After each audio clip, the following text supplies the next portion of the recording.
4. 4. Et Stéphane, tu y étais presque, mais tu t'es trompé de côté. Ouais. Quand tu prends le foulard, tu dois revenir le plus vite possible dans ton équipe. D'accord? C'est dommage, hein, tu y étais en plus. C'est bien, Nadine? Oui. Bravo, t'as touché. Super, c'était l'objectif. Alors, maintenant, j'appelle le chiffre 5. Allez, vas-y. Ah, dommage. Alors, les pieds, on essaie de les passer et de les mettre à la barre. D'accord?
Nous faisons donc une activité piscine tous les mercredis matins à la piscine de Wascal, Calypso.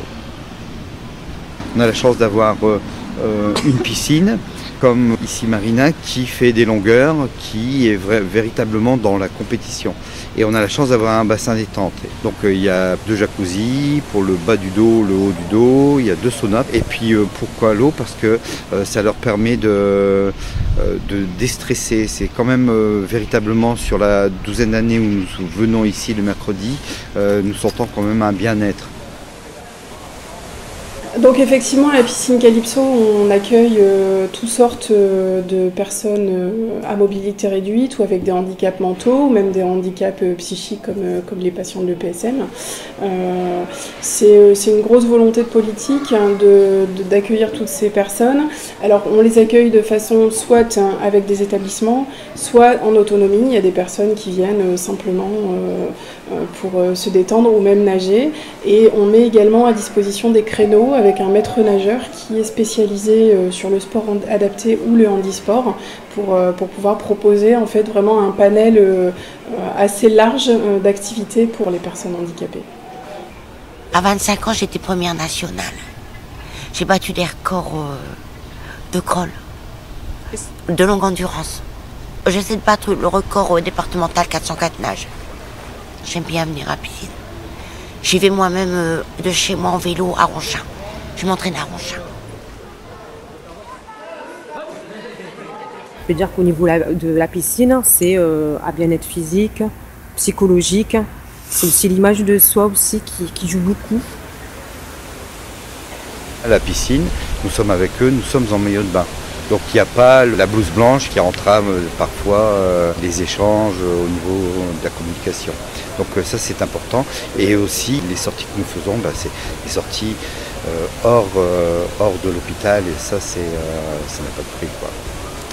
Ça permet un début de réinsertion sociale, ça permet une revalorisation narcissique par rapport aux personnes qui viennent, que nous accompagnons.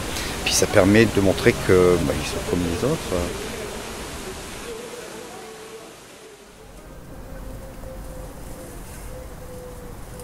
Notre souci, c'était l'accueil. Étant donné qu'on est arrivé dans un nouveau lieu, il fallait que les patients arrivent et se sentent bien, qu'ils aient envie de revenir. Grâce au prix Balthazar, on a pu aménager l'espace qui est à l'entrée, un petit coin détente, qui permet détente, mais qui permet également d'attendre dehors entre 2 consultations. Ça demande de l'entretien. De l'arrosage régulier, surtout en été. Et il y a toujours des personnes qui se portent volontaires pour venir donner un coup de main, agrémenter, replanter, arroser, nettoyer. Donc entretenir. Voilà. pour garder un lieu d'accueil agréable. Agréable. Voilà. C'est agréable et ça Et- fait joli avec des fleurs. Hein? Ouais, C'est joli, ça, c'est beau.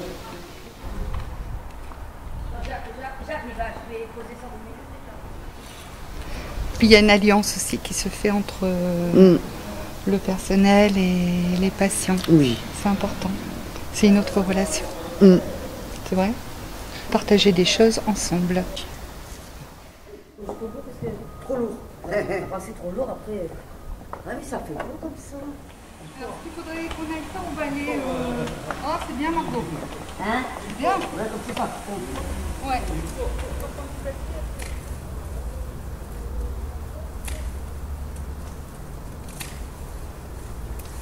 Ça aura une belle coupe de printemps.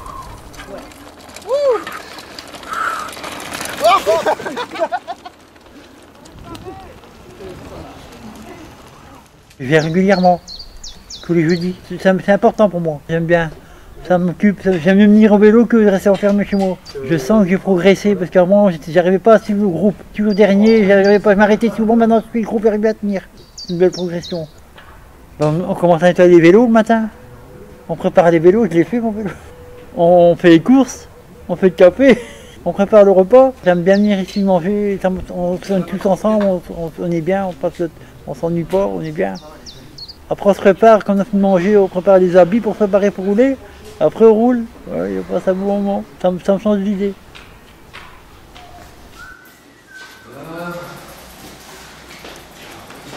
Depuis qu'au début, bon, ça n'a pas été tout rose pour démarrer. Je fais du VTT, tout ça, ça m'a rapporté beaucoup de goût à la vie. Depuis que je viens tous les jeudis à l'atelier CATTP, j'ai pu m'en passer maintenant. J'ai fait de plus en plus de compétitions, de randonnées tous les dimanches. Randonnées entre 45, 50 et 60 km dans tous les clubs des alentours. Maintenant ça va très bien, maintenant je suis à 400% sur le VTT. On me demande de plus en plus de renseignements par rapport à ça, la technique de vitesse et tout ça. On me pose des questions, je réponds assez facilement et ça me fait du bien, parce que moi je suis utile à quelque chose. Et ça me fait plaisir qu'on vienne me voir et tout ça, comme ça moi, tout ce que j'ai appris sur le tas et quand on m'a appris aussi par Serge et tout ça, je le donne aux autres et tout ça. Quoi.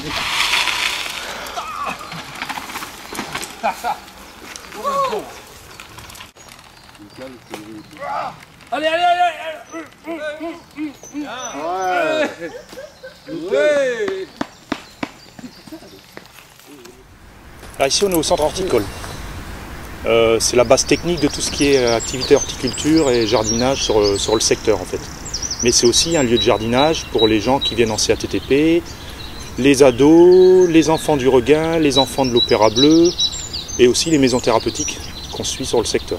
On travaille avec les secteurs qui veulent travailler avec nous, donc c'est un lieu à la fois de jardinage, mais aussi un lieu pour se poser. Et on a de plus en plus de gens qui sont hospitalisés en intra, qui viennent se poser dans un cadre de verdure, dans un cadre beau, avec plein d'odeurs.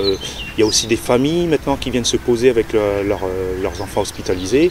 Et je pense qu'on a dépassé le simple lieu de jardinage.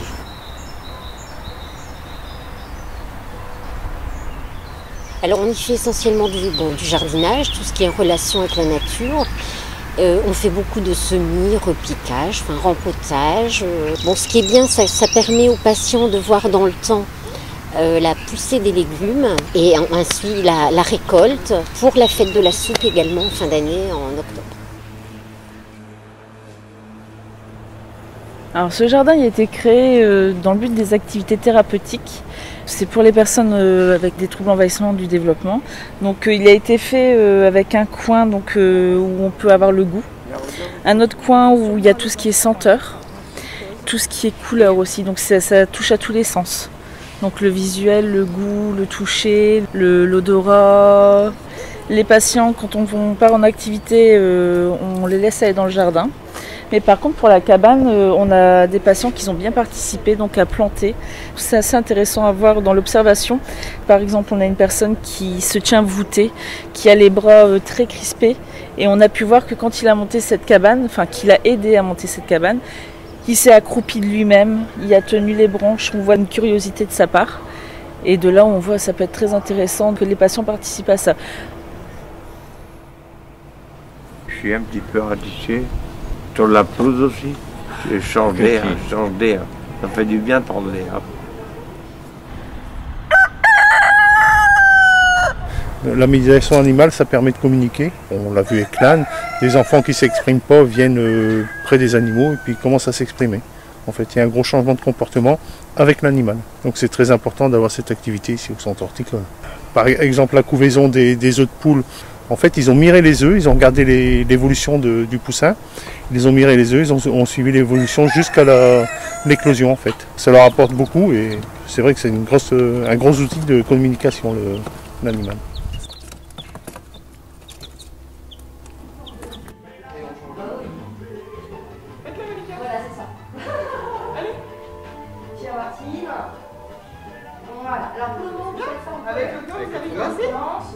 Alors les ateliers cirque ont la particularité de faire travailler tout ce qui est rapport au corps, donc aussi bien la coordination que vraiment l'équilibre, repérer les limites de son corps. Donc on travaille tout ça et on travaille aussi beaucoup l'entraide entre les différents participants puisqu'on a souvent besoin d'un coup de main. Donc on travaille aussi le contact avec l'autre. C'est une unité de lieu qui est différente de celle où on a l'habitude de se retrouver.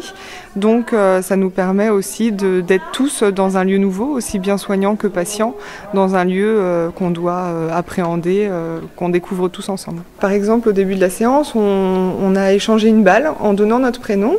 Donc c'est vrai qu'il y a des personnes qui viennent régulièrement à l'activité, d'autres qui viennent pour la première fois, donc ça permet à tout le monde de se connaître et puis surtout d'être attentif à l'autre, puisqu'après vous avez vu qu'on demande de dire le prénom de notre voisin, donc ça permet de prendre conscience de soi, des autres, du groupe et d'être en interactivité. Alors effectivement, il faut qu'on soit vigilant, nous, à adapter les exercices en amont pour éviter de mettre justement les personnes en échec. Donc on essaye toujours d'adapter l'exercice aux capacités de chacun.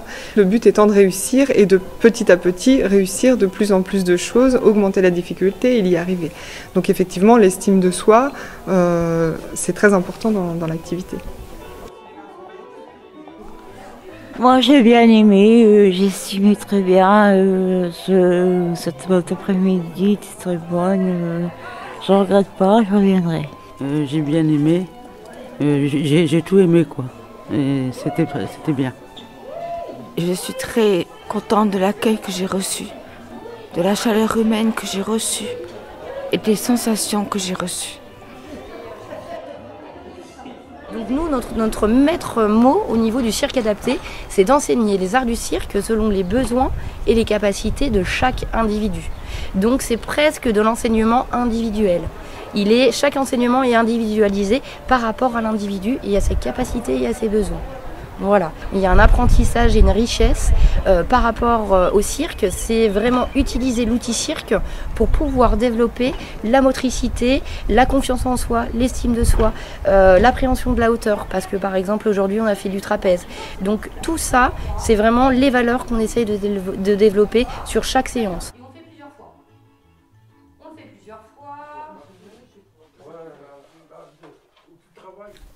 La gravure, c'est un truc que j'adore et ça m'apprend les goûts, le dessin, la peinture, servir de la machine à graver. Donc c'est un truc utile, donc apprendre des choses nouvelles. J'ai voulu développer une activité autour de la gravure parce que ce qui me semblait intéressant, c'est que la gravure demande un effort d'interprétation. Et ensuite, la technique aussi apporte d'autres idées. Alors voilà, ce qui est le cas de Daniel, c'est-à-dire qu'au départ, il était plutôt axé sur le dessin, comme tout le monde, il était plutôt dans l'idée de reproduire des choses qu'il aimait. Et finalement, la technique lui a apporté des idées. Et il a développé un style qui lui est propre à partir de là. Ensuite, ça nous permet de faire de l'image imprimée, donc ça nous permet de produire des images qui ne sont pas uniques et ça nous permet de pouvoir en vendre une partie, en conserver pour le fond de l'atelier de gravure. Eux, ils peuvent en garder quelques exemplaires et ensuite on peut aller en vendre quelques autres en librairie, puisqu'on est vendu dans une librairie coopérative d'artistes chez Rita Roubaix. Ensuite, sur des salons, on essaye de participer plus à des salons de multiples d'artistes, qui nous permet aussi de rencontrer d'autres artistes qui ont cette même pratique et sortir un peu du cadre des établissements publics de santé mentale, des CMP et aller vers l'extérieur. Ça nous offre cette possibilité. Et je suis venu ici parce que j'aime beaucoup le travail, le dessin, ça m'attire, des gens sympathiques, je travaille bien, je m'occupe. C'est un métier que j'ai toujours bien aimé, le dessin. C'est beau, c'est une belle salle, il y a des gens sympathiques, des amis, des gens bien sympathiques. On est entouré avec des amis, on passe, c'est très bien, c'est chose de très beau.